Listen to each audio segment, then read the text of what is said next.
Welcome to our interview. My name is Sarah, and today we are talking about a mill robot. Everyone knows the game of Mill. Mill is a German board game for 2 players. The game pieces are usually 9 black and 9 white round flat tiles made of wood or plastic. 3 pieces of the same color placed in a straight line next to each other is called a mill. Both players always have the same information about what was happened in the game so far. Nowadays, you can also play Mill online. It becomes especially interesting when the game is played by robots. 4 students of the University of Applied Science, Kempten, have made this challenge their task. They developed a Mill robot that is able to act like a human being. My guest today, Marco, will tell us which challenges they faced during the project work, which solutions they found, and how the IDS camera was able to support them in a perfect way. Hello, Marco. It's Hi. nice. Hi. It's nice to have the opportunity to conduct this interview with you today. Could you start by saying a few words about yourself and your team? Sure. So my name is Marco, and I'm working as a research associate at the Institute for Production and Informatics in Sonthofen. And the institute is part of the Kempten University of Applied Science.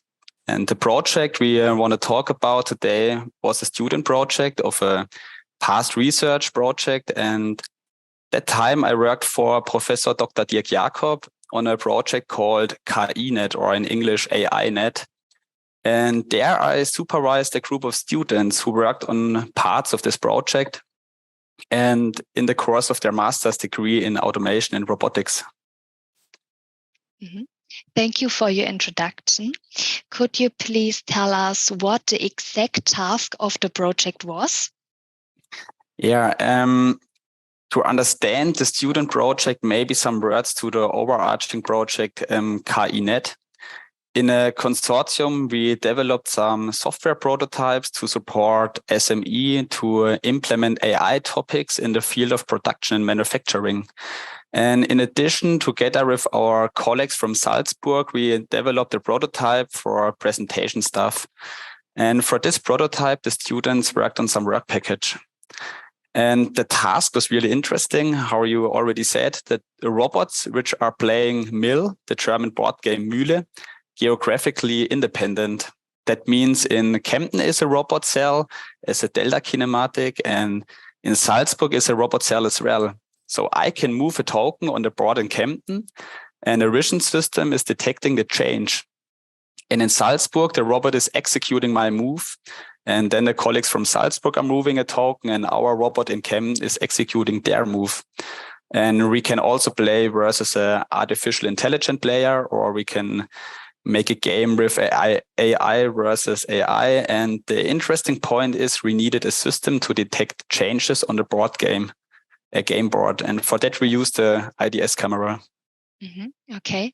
And what challenges did your team encounter during the project work? So first of all, honestly, the main topic of the project was we wanted to show the world that we are better playing Mill than our colleagues from Salzburg. But no, just kidding. The initial situation was to replace an existing Raspberry Pi camera with an industrial camera. And a fitting image processing method had to be selected, and the entire system had to be implemented in an existing robot system. And in addition, a vision system does not only consist of camera and an image processing algorithm. The students had to think about a suitable lighting as well as the correct installation position of the camera. And we installed the camera at an Angel, but wanted a top view image for an HMI. So that means we had to find a method to equalize the image and stuff like that. And in summary, it can definitely be said that the integration a camera into an existing system was generally a challenge. It would have been easier to have the camera integrated from the beginning. Mm-hmm. And what is the specific task of the vision system in your application?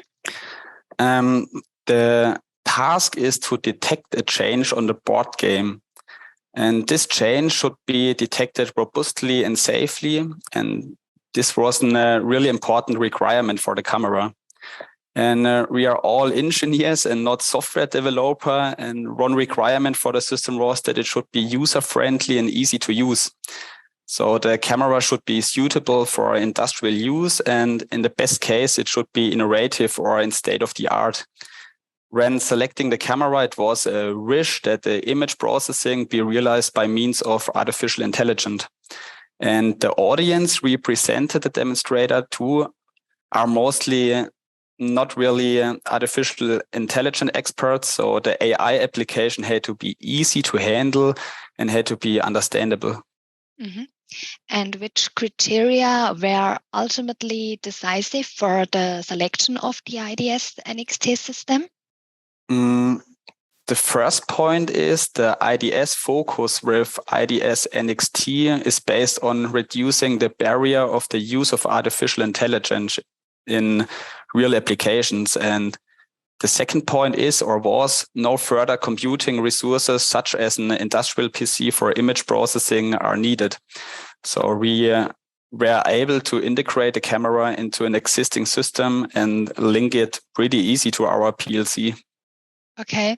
Yeah, we want to offer our users the best vision experience, which is why we focus on easy to use camera technology with the motto, it's so easy. Could you please explain why the IDS NXT system was so easy to use? Yeah, well, so how I said before, I am just an engineer, not a software developer, and I can say now that I have done image processing with AI or neural networks. And the implementation of the camera system is possible without large investment in computing resources for image processing. And as already said, because everything happens on the camera device and no further processing unit is needed, it was very easy to implement the system in an existing system. Okay, thank you. And how or via which interface does the IDS camera communicate with your project environment?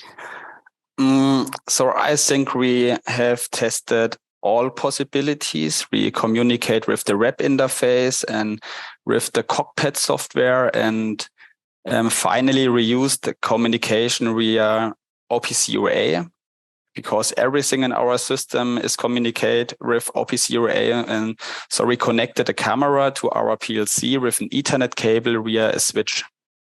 Mm-hmm. And how did you get on with the app approach of the IDS NXT cameras? What was your experience with it? First of all, we tested two vision apps, a detector and a classificator. And with both vision apps, success rates of almost 100% could be achieved with enough images.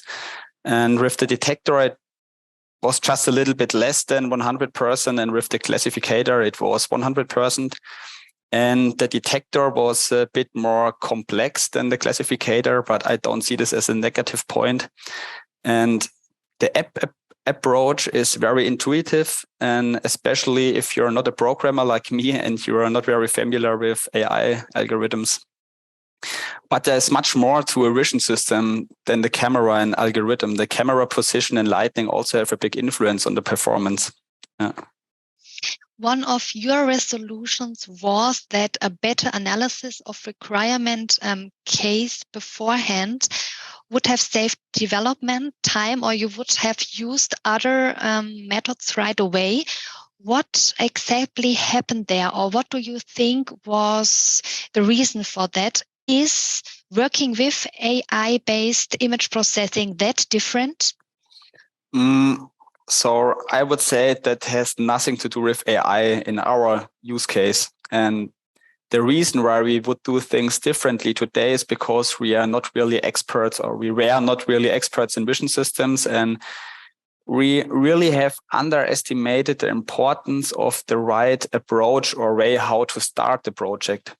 So what I mentioned before, that the image processing system is not only the camera and evaluation. The right camera position, the right lighting, and so on are essential. And in our case, the camera position was a real challenge because the camera system we used before was right above the game field. And the IDS camera is angled for various reasons, and which brings a lot of challenges. And did the use of the IDS vision system result in an advantage for token detection and process monitoring due to the AI evaluation? Generally speaking, in our case, yes. So you have to remember that before the IDS camera, a Raspberry Pi camera was used, and the image processing was all set up in Python and only conditionally usable. So I think the added value of the IDS camera is definitely that I can easily integrate a system and use it without any specific high-level language knowledge. Mm-hmm. You had noted that the code reading function and multi-step image evaluation would be useful enhancements to the application. I have good news. Both features are now handled with the IDS NXT Ocean with the block-based editor. Would you use it to plan the application differently today? So that's pretty cool because actually it was a suggestion of the students, and I think it's great that IDS implemented our suggestions directly. And yeah, well, I think if we would do the project again today, we would do a lot of things differently because a lot of things just changed. And yeah, so we will probably integrate the same IDS camera into our industrial plant at the institute in Sonthofen. And in the course of this, I will definitely test the new functions and features. And in addition, we will continue to exchange ideas with your team, also in the area of basic research. And yeah, so I would be very happy if we could continuing the work together on exciting topics in the future. Yeah, we have already reached the end of the interview. Thank you, Marco, for the outlook. For everybody who would like to know more, you can find many exciting videos about cameras and AI in our Vision channel or on YouTube. Thank you again for the interesting interview, Marco. It was a pleasure to having you, and we are also looking forward to working with you and wish you further success. Yeah, it was a pleasure for me, Sarah. Thank you.